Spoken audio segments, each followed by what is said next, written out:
प्रणाम प्यारे छात्रों। आज हम कक्षा 9वीं हिंदी का छठा पूरक पठन ये सखी यह देखने वाले हैं। ये सखी यह पूरक पठन जो है एक पद्य है और इसके कवि अमीर खुसरो जी हैं। अमीर खुसरो का जन्म उत्तर प्रदेश के एटा जिले के पटियाली नामक कस्बे में हुआ था। उनका मूल नाम अबुल हसन यमुनुद्दीन खुसरो है। वे पहले व्यक्ति थे जिन्होंने हिंदी, हिंदवी और फारसी में एक साथ लिखा। वे एक श्रेष्ठ शायर, गायक और संगीतकार थे। अमीर खुसरो अपनी पहेलियों और मुकरियों के लिए जाने जाते हैं। प्रस्तुत कविता में अमीर खुसरो की मुकरियाँ दी गई है। ये असल में दो सखियों के बीच का संवाद है। मुकरी का अर्थ है मुकर जाना, इनकार करना। दरअसल मुकरियाँ मतलब लोक प्रचलित पहेलियों का ही रूप है, जिसका लक्ष्य मनोरंजन के साथ साथ बुद्धि चातुर्य की परीक्षा लेना होता है। यहाँ प्रस्तुत कविता में ऐसी ही कुछ मुकरियाँ दी गई है। इन सभी मुकरियों का उत्तर साजन होने का भ्रम होता है, पर नायिका बड़ी चतुराई से उनके उत्तर देती है और इसके वजह से पढ़ने वाले के मन में कुतूहल निर्माण होता है। तो चलिए ये मुकरियाँ देखते हैं। रात समय वह मेरे आवे, भोर भये वह घर उठी जावे। यह अचरज है सबसे न्यारा, ए सखी साजन ना सखी तारा। यहाँ एक सखी जो है अपने दूसरी सखी को कहती है कि रात के समय वो क्या करता है, मेरे पास आता है और भोर यानी कि तड़के तड़के सुबह उठकर अपने घर चला जाता है। यह सबसे अलग आश्चर्य है, सबसे निराला है, आश्चर्य है। तो दूसरी सखी जो है उससे पूछती है क्या वह साजन है, लेकिन पहली सखी जो नायिका है वह बताती है, जवाब देती है कि नहीं सखी, वह तो तारा है, आसमान में रहने वाला तारा। रात के समय वह आता है और तड़के तड़के वह चला जाता है। वह आवे तब शादी होए, उस दिन दूजा और न कोय। मीठे लागे वाके बोल, ए सखी साजन ना सखी ढोल। तो यहाँ नायिका जो है वह बताती है कि उसके आने पर शादी होती है। उसका उस दिन बहुत महत्व होता है, क्योंकि उस दिन किसी अन्य को कोई नहीं पूछता है और उसके जैसा महत्वपूर्ण दूसरा कुछ भी नहीं होता है। उसके बोल जो है बहुत मधुर लगते हैं। तो दूसरी सखी झट से उस पहेली का उत्तर देती है। वो बताती है क्या वह अब साजन है, मतलब क्या वह अपनी साजन की बात कर रही है। तो ये नायिका जो है बताती है कि नहीं, वह तो ढोल है। जब मांगू तब जल भरी लावे, मेरे मन की तपन बुझावे।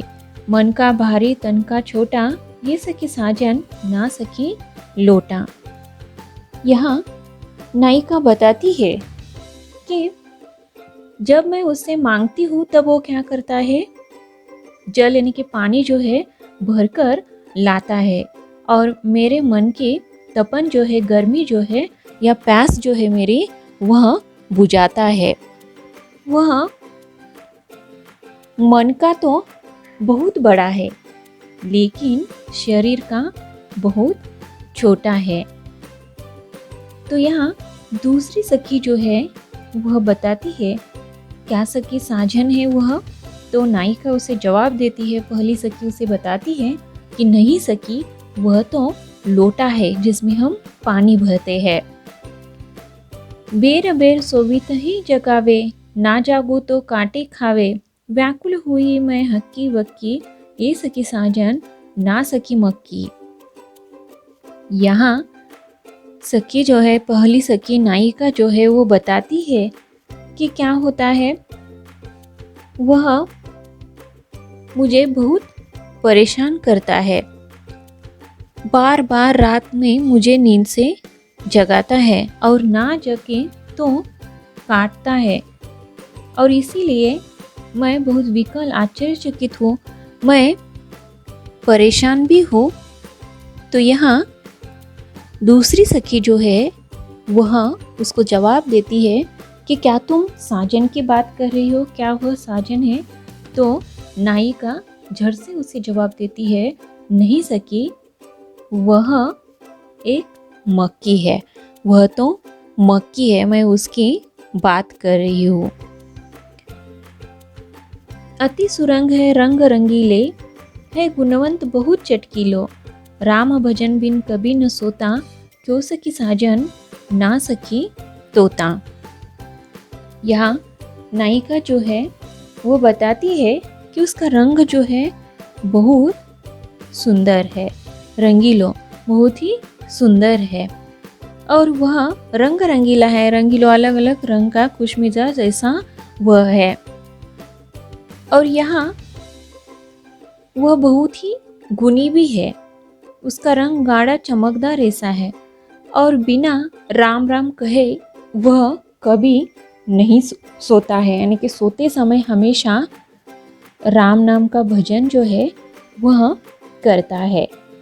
तो उसकी सखी जवाब देती है, उसको पूछती है क्या वह साजन है? तो नायिका जो है, पहली सखी जो है वो बताती है कि नहीं, वह तोता है, तोता जो है राम राम करके, राम नाम लेके शाम रात को सोता है। तो यहाँ दूसरी सखी ने दिया हुआ जवाब जो है पहली सखी उसका इनकार कर देती है। अर्धनिशा वह आयो भवन, सुंदरता बरे न कवि कौन, निरखत ही मन भयो आनंद, क्यों सखी साजन ना सखी चंद। यहाँ भी पहली सखी जो है वो बताती है कि अर्ध निशाने के आधी रात को वह मेरे भवन यानी कि घर आता है, भवन घर वहाँ आता है, और उसकी सुंदरता जो है वह उसका वर्णन कोई कभी भी नहीं कर सकता, ऐसा वह सुंदर है। उसे देखते ही निरखत यानी कि देखते ही मन क्या हो जाता है, बहुत ही आनंदित हो जाता है, हृदय जो है आनंद से भर उठता है। तो उसकी सखी जो है उसको पूछती है क्या वह साजन है? तो पहली सखी बताती है कि नहीं, वह चंद यानी कि चंद्रमा है, चांद है। शोभा सदा बढ़ावन हारा, आखिन से छिन होत न न्यारा, आठ पहर मेरो मनोरंजन, क्यों सकी साजन ना सकी अंजन।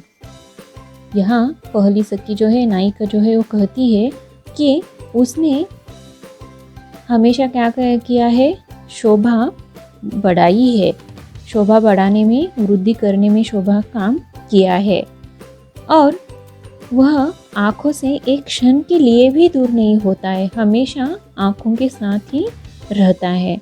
वह आठों पहर मेरे मन को प्रसन्न रखता है, खुश रखता है। तो उसकी सखी उसको पूछती है कि क्या वह साजन है? तो पहली सखी जो है वह जवाब देती है कि नहीं, वह अंजन है। अंजन मतलब ही काजल, जो हम आँखों में डालते हैं, लगाते हैं। तो यहाँ जो सखी जवाब दे रही है, पहली सखी जो है उन जवाबों से इनकार करते हुए उत्तर भी बता रही है। जीवन सब जग जासो कहे, वा बिनु नेक न धीरज रहे, हरे छिनक में ही की वीर, क्यों सकी साजन न सकी नीर। यहाँ नायिका कहती है कि लोग यह कहते हैं कि यह जीवन उसी के कारण है, पूरा जीवन जो है वह उसी के जासो यानी कि जिससे कारण है जीवन जो है सबका, और उसके बिनु, बिनु यानी कि बिना, नेक न धीरज, धीरज नहीं, उसके बिना क्या होता है, किसी को भी जरा भी धीरज नहीं रहता है। और वह अगर क्षण भर में आता है तो क्षण भर में हृदय का कष्ट जो है वो दूर कर देता है। ही का पीर यानी कि हृदय की पीड़ा जो है वह झट से दूर कर देता है। तो उसकी सखी जो है वह उसे पूछती है, बताती है कि क्या वह साजन है। तो पहली सखी जो है वह जवाब देती है कि नहीं, वह पानी है।